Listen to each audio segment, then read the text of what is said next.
Hey guys, I'm BadMark, and what I have for you today is actually something that you probably have already seen on Twitter if you follow me there.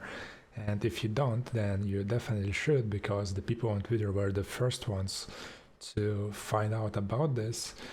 I actually made a tool for Minecraft that lets you pick a random skin. Now, this is one of the many tools that I'm hopefully going to release on my website.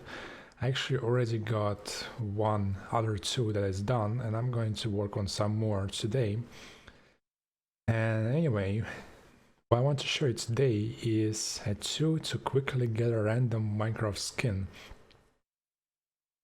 Now I tried to make it as quick as possible to just find any skin to put on your character. So what you want to do is just go to this page, which is going to be in the description, and press the button Get Skin. Now when you press it, it will give you a skin. You also can press on the skin itself. It works both on computers and also on phones. So you press it and you get a random skin. Now there are skins for everybody. So as you can see, here's a skin for girls. Here's one for boys. All kinds of colors, all kinds of clothes. There are monsters. Oh.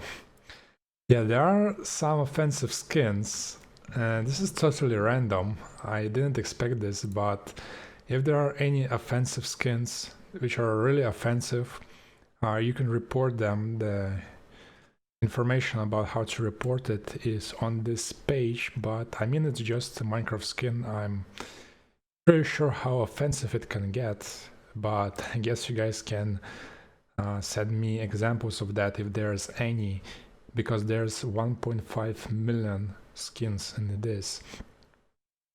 Now another thing that you might see right now, not in the future, is this. So the skin is missing.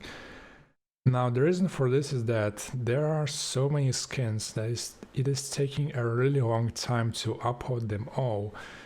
So it's going to take a while before it's all working perfectly, but I still wanted to release it early because why not? It already pretty much works. Just some of the skins are missing. And yeah, you can click really fast, and maybe it's better to click the button for now because the skins are jumping around, but once it's done, again, everything is going to work fine. Yeah, another important thing is the ID of the skin right here. So if you miss a skin that you really liked, you can actually open up your browser console and find the skin there, because the ID is going to be there, and then you can just write the ID here. Okay, I need to fix this. I'm going to fix this, no worries. And you just write this ID here, and it's going to get the skin, as you can see, with this ID. Let's try another one. Let's say 8499. So 8499. Pay attention to this ID. And there you have it, a skin with just a mask. So I guess that covers it all. So that is all I have for today. Again, there will be more tools in the future. You can follow me on Twitter for that. I'm going to post some updates. And thanks for watching, and I'll see you all later. Bye bye.